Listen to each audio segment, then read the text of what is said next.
விஜயை பொறுத்த வரைக்கும் இப்போ தன்னை காப்பாற்றுவதா கட்சியை காப்பாற்றுவதா ரெண்டு விஷயம் இருக்குது. படத்தை காப்பாற்றுவதா? படம் ஜனநாயகம் 500 கோடி, அது சொந்த பணம். அது அவன் குடும்பமே இப்போ கண்ணீர் விட்டுட்டு. கரூர் 41 பேர் மரணம்.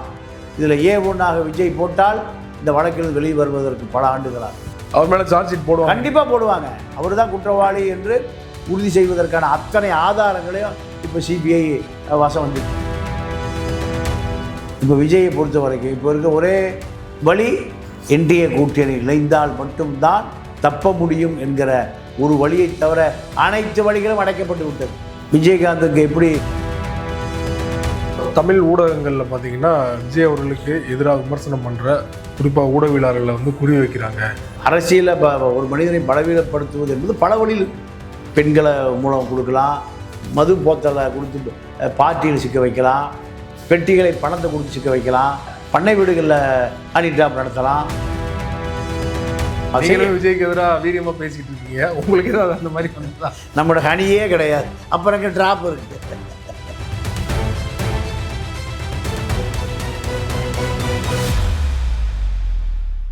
அரசியல் களம் நேயர்களுக்கு வணக்கம். இன்றைக்கு நம்ம நேர்காணலுக்காக மூத்த பத்திரிகையாளர் தமிழ பாண்டியன் அவர்கள் நம்மோடு இருந்திருக்கிறார். அவரோடு பேசலாம். சார் வணக்கம். வணக்கம்.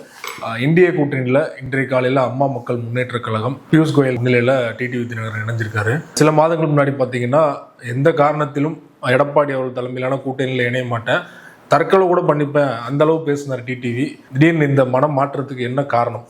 ஒரே காரணம், அமித்ஷா பிளான், ஏ பிளான். காமராஜரை கே பிளான் சொல்லுவாங்க.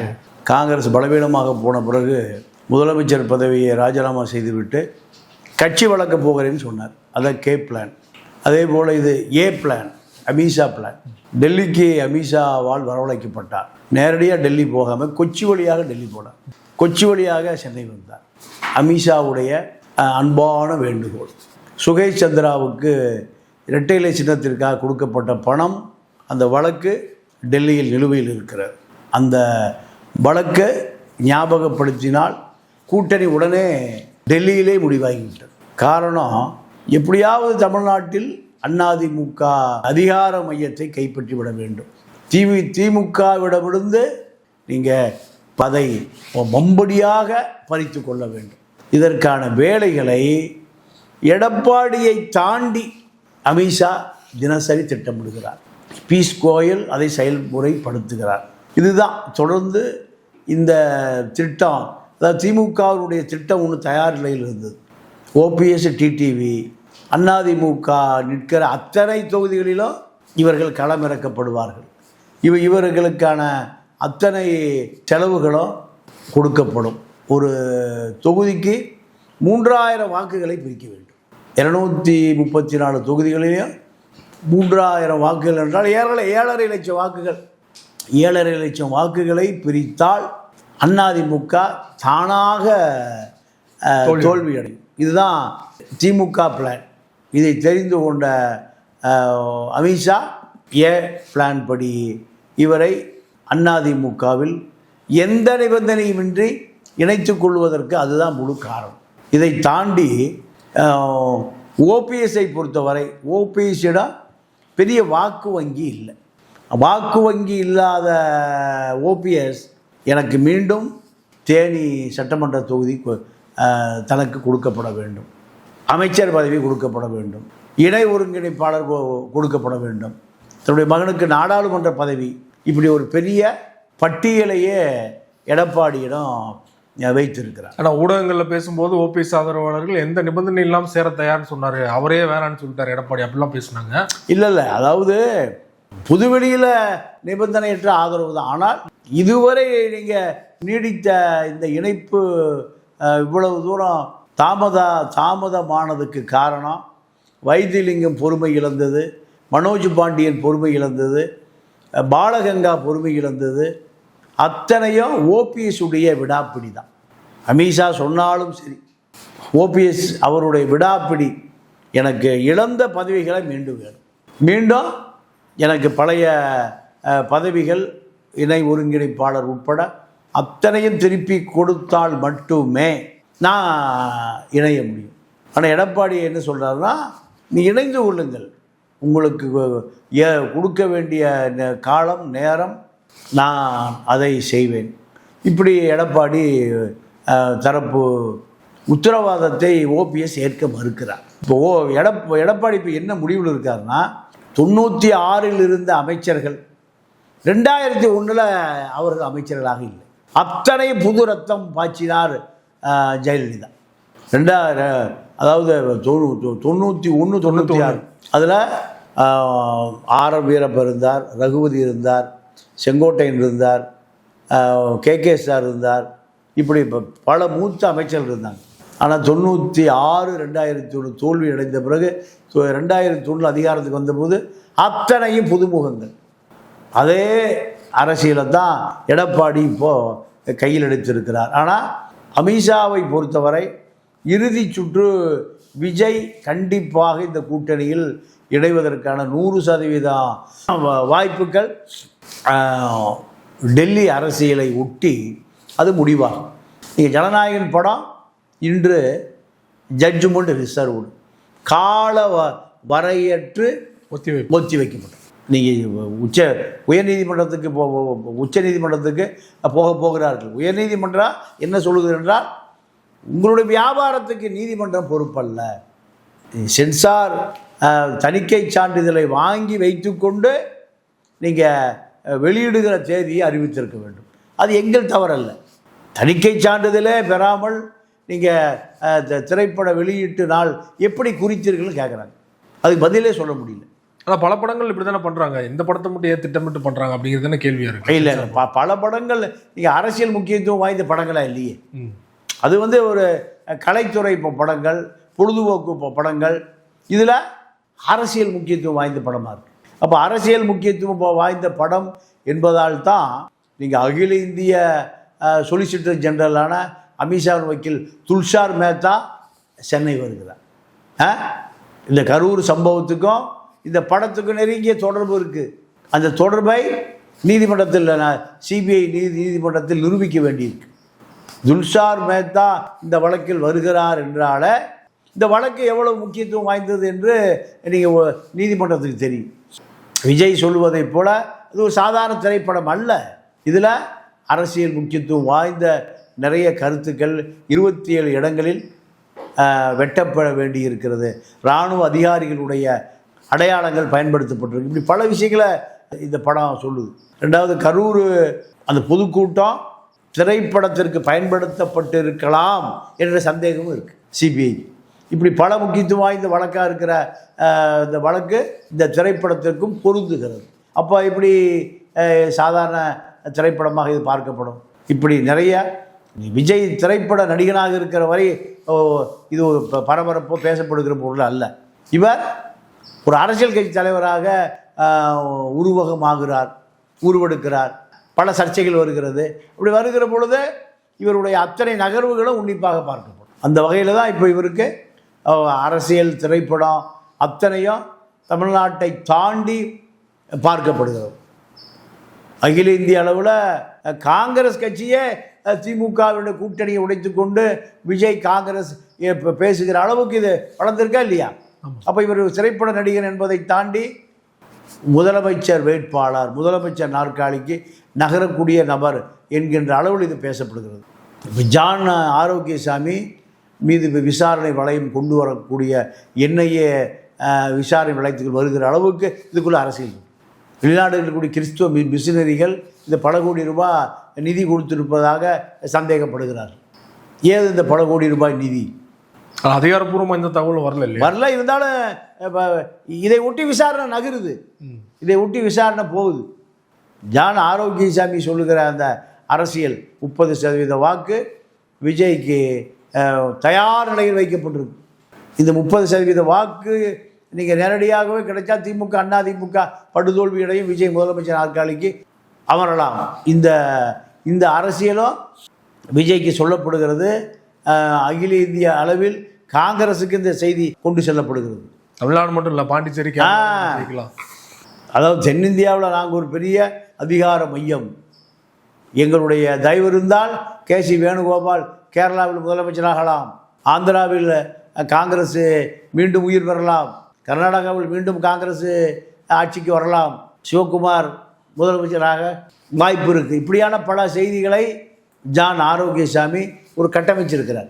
தமிழ்நாட்டில் பிரசாந்த் கிஷோராக அவர் தன்னை உருவகப்படுத்தி விஜய ஒரு என்டிஆர் எம்ஜிஆராக ஒரு மிகப்பெரிய ஒரு பிம்பத்தை உருவாக்கி இருக்கிறார். இதெல்லாம் அரசியல் ரீதியாக பாஜகவுக்கு ஒரு பெரிய பாதிப்பை உருவாக்குதில்லை.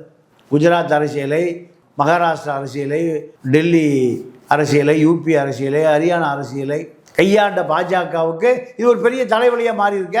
திமுகவை எப்படியாவது வீழ்த்த வேண்டும். திமுக அகில இந்திய அளவில் பாஜகவுக்கு ஒரு பெரிய எதிர்ப்பாக இருக்குது.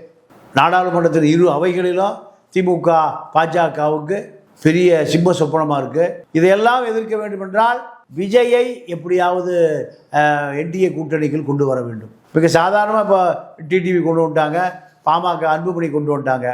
மிகப்பெரிய வாக்கு வங்கி 10% வாக்கு வங்கி உள்ள விஜயை எப்படியாவது என்டிஏ கூட்டணிக்குள் கொண்டு வந்தால் மட்டும்தான் என்டிஏ கூட்டணி கரையேறும். அப்போ இதற்காக அவர்கள் எந்த இடத்துக்கும் எந்த இலக்குக்கும் பாஜக கொண்டு போகப்படும். ஏன்னா பாஜக அதிமுக கூட்டணி உருவானதை எப்படியாவது எடப்பாடி முதலமைச்சர் நாற்காலிக்கு நகர்த்துவோம், அது எங்களுடைய பொறுப்பு. நீங்கள் புதுக்கோட்டை கூட்டத்தில் அமித்ஷா பேசும்போது எப்பாடுபட்டாவது நாங்கள் திமுகவை வீழ்த்துவோம். இப்போ திமுக வீழ்த்தினா யாரை நீங்கள் அதிகாரத்தில் அமர வைப்பது? அதிமுக தான். இப்பாடுபட்டால் வீழ்த்துவோங்கிற செய்திக்குள்ளே நீங்கள் பல செய்தி ஒளித்து வைக்கப்பட்டிருக்கு.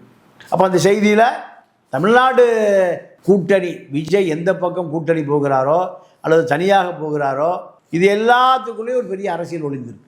அப்போது என்டிஏ கூட்டணிகள் விஜயை கொண்டு வருவதை தவிர அமித்ஷாவுக்கு வேறு வேலையே இல்லை. எப்படி ஜெயலலிதா விஜயகாந்தை தன்னுடைய கூட்டணியில் கொண்டு வந்த பிறகுதான் வெற்றி உறுதியானது. கருணாநிதி விஜயகாந்த எதிர்பார்த்து காத்திருந்தார் 2011. எப்படியாவது வந்துடுவார் 11 முதல்ல விஜயகாந்த் எதிர்கட்சி தலைவர் ஆனார். அந்த கூட்டணி எப்படியாவது ஒரு பக்கம் இரவு பகலாக அதிமுக கூட்டணி கொண்டு வர பேரம் நடத்துகிறார். இன்னொரு பக்கம் விஜயகாந்த் எப்படியாவது திமுக கூட்டணிகள் கொண்டு வருவதற்கு ஏவா வேலு தலைமையில் ஒரு குழு தொடர்ந்து பேசி கொண்டிருக்கு. இதெல்லாம் உடைத்து ஜெயலலிதா இறுதியில் வெற்றி பெற்றார். இப்போ அதுதான் கிளைமேக்ஸ். ஜெயலலிதா கூட்டணியில் விஜயகாந்த் வந்த பிறகு தான் ஜெயலலிதா முதலமைச்சர் நாற்காலிக்கு போக முடிஞ்சுது. 2016 விஜயகாந்த் மக்கள் நல கூட்டணி என்று ஒரு கூட்டணியை ஜெயலலிதாவை பகைத்து கொண்ட விஜயகாந்தை வைத்து ஜெயலலிதாவே ஒரு கூட்டணியை உருவாக்கினார். விஜயகாந்த் தவிர எல்லாருக்கும் தெரியும், விஜயகாந்துக்கும் தெரியும். ஓகே, ஏன்னா அப்போ எது பேசியது? பொட்டி பேசியது. விஜயகாந்த், வைகோ, அத்தனை பேரும் ஒன்று திரட்டினார் ஜெயலலிதா. அதில் 1.5% மயிரிழையில் ஆட்சி தக்க வைத்து கொண்டார். இப்படி பல அரசியல் களங்களை தமிழ்நாடு கண்டிருக்கிறது. இப்போ எப்படியாவது எப்பாடுபட்டாவது திமுகவை வீழ்த்தினா எடப்பாடி அதிகாரத்தை கொண்டு வர வேண்டும். அதுக்கு ஒரே சூத்திரதாரி விஜய் தான். விஜய் மனம் மாறி வருவார் நினைக்கிறீங்களா? கொள்கை எதிரி பாஜகன்னு சொல்லிட்டு தொடர்ச்சியாக பேசிகிட்டு இருக்காங்க இல்லையா? இல்லை, அது அரசியல் ஆரம்பித்த பொழுது பாஜகவை எதிர்ப்பது, அகில இந்திய அளவில் பாஜக எதிர்ப்பு, தமிழ்நாட்டில் திமுக எதிர்ப்புங்கிறது தான் அரசியல் கடமை. அதை சொல்லாமல் யாரும் அரசியலே பண்ண முடியாது. அது எம்ஜிஆர் ஆகட்டும், விஜயகாந்த் ஆகட்டும், ஜெயலலிதா ஆகட்டும், சீமான் ஆகட்டும், விஜய் ஆகட்டும், எல்லாமே திமுக எதிர்ப்பு தான். டெல்லியில் பாஜக பூதம், திமுக எப்படி ஜெயிக்குது? பாஜக பூதம் தான். சிறுபான்மை முஸ்லீம், கிறித்துவர், தலித்து வாக்கு எப்படி திமுக கிடைக்குது? பாஜக. அப்போ இதுதான் அரசியல் ட்ரெண்டு. ஆனால் விஜய் தனியாக நின்றால் திமுக மீண்டும் வந்துவிடும். அப்போ அமித்ஷா சொல்லுகிற எப்பாடுபட்டாவது திமுக வருவதற்காக அமித்ஷா அரசியல் பண்ணுறாரு. இல்லை, என்டிஏக்குள்ள விஜய் வந்தார்னா என்டிஏக்கு லாபம், எடப்பாடி பழனிசாமி ஒரு லாபம், அமித்ஷா ஒரு லாபம். விஜய்க்கு என்ன லாபம்? விஜய் தனியாக நின்று இத்தனை ஓட் பர்சன்டேஜ் காட்டினாதானே அவர் எஸ்டாப்ளிஷ் ஆக முடியும். இல்லை, அது இரண்டாம் கட்டம். ஏன்னா விஜயை பொறுத்த வரைக்கும் இப்போ தன்னை காப்பாற்றுவதா கட்சியை காப்பாற்றுவதா ரெண்டு விஷயம் இருக்குது. படத்தை காப்பாற்றுவதா? ஜனநாயகம் 500 கோடி, அது சொந்த பணம். அது அவன் குடும்பமே இப்போ கண்ணீர் விட்டுட்டு இருக்கு.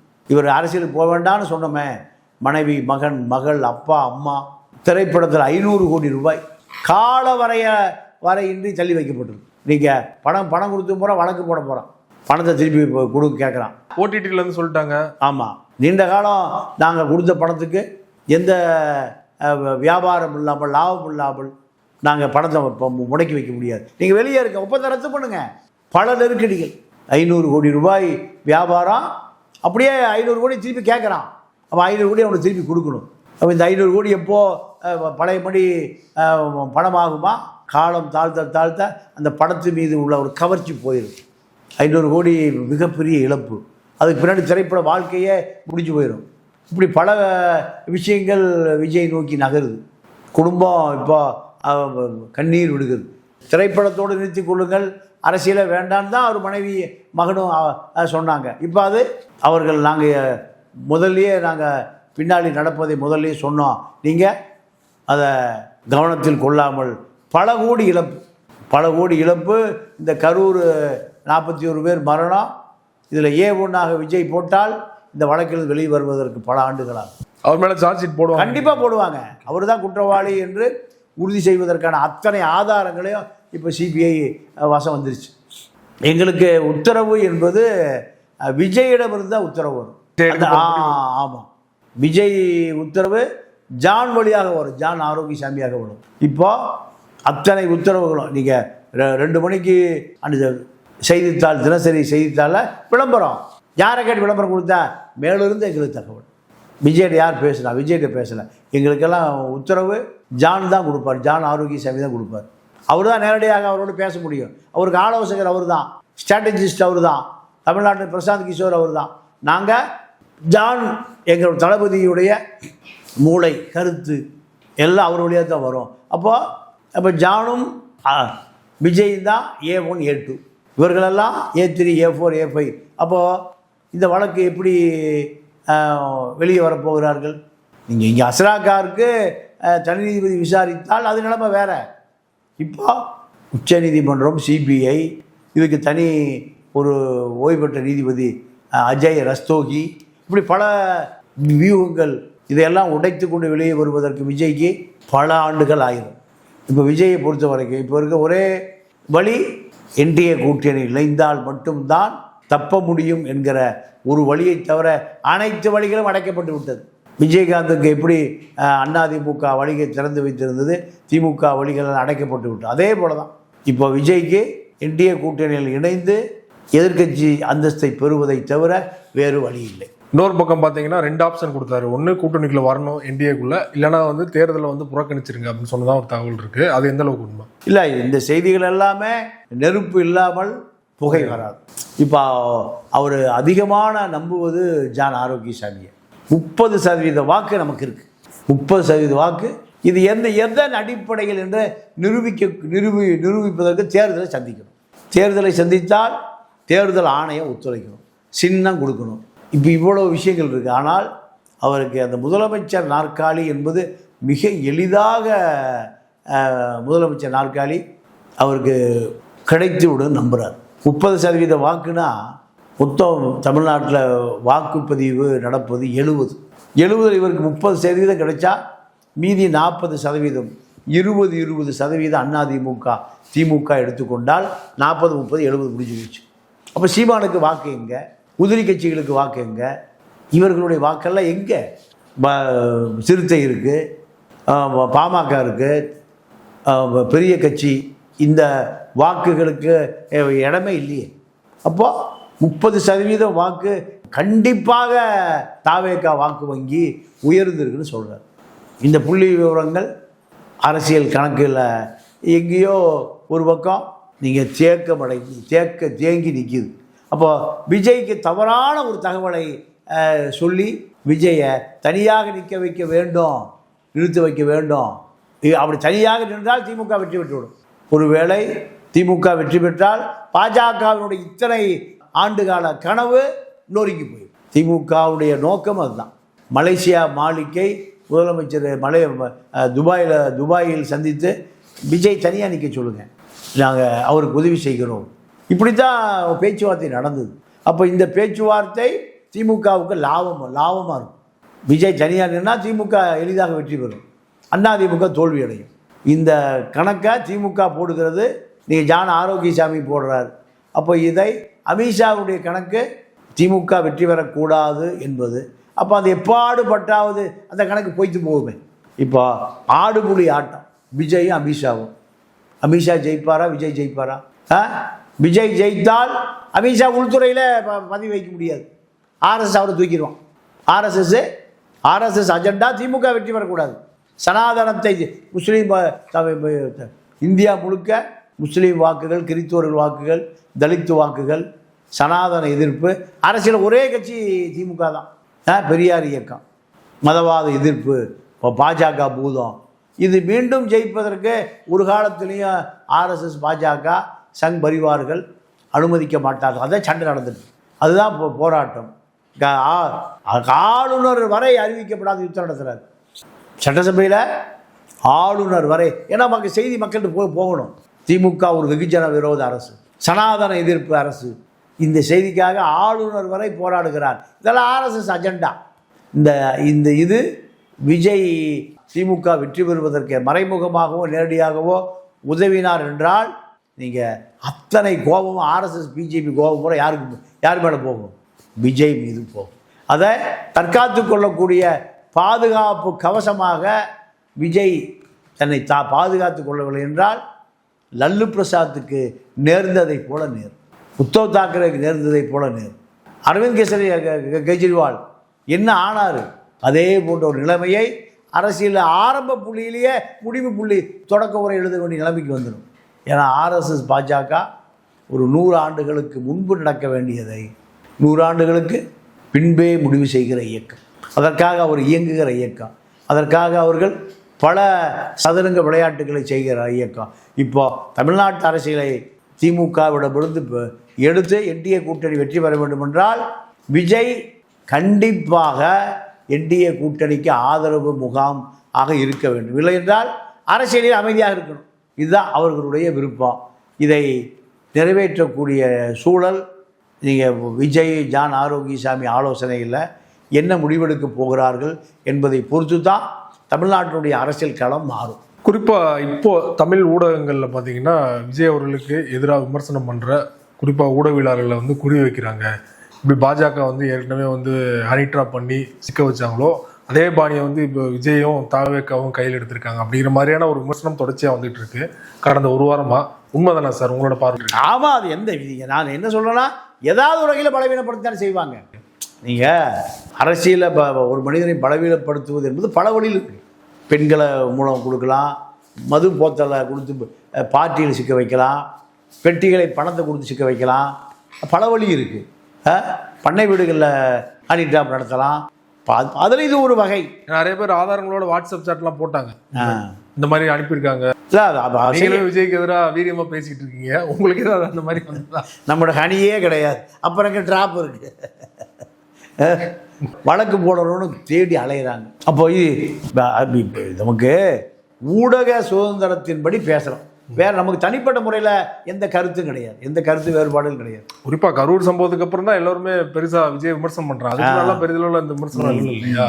அதில் அவருடைய செயல்பாடுகள் அடிப்படையில் எல்லாம் விமர்சனம். ஆமா ஆமா, இது அரசியல் முக்கியத்துவம் வாய்ந்த இடம் தமிழ். இங்கே பல்வேறு அரசியல் களம் இருக்குது. இங்கே தலித்துக்குன்னு ஒரு பெரிய களம் இருக்குது, கம்யூனிஸ்டுகளுக்கு ஒரு பெரிய களம் இருக்குது, நக்சல்பாரிகளுக்கு ஒரு பெரிய களம் இருக்குது, திமுக திராவிட அரசியலுக்கு ஒரு பெரிய களம் இருக்குது, வன்னியர் இடஒதுக்கீடுக்கு ஒரு பெரிய இங்கே ஒரு களம் இருக்குது.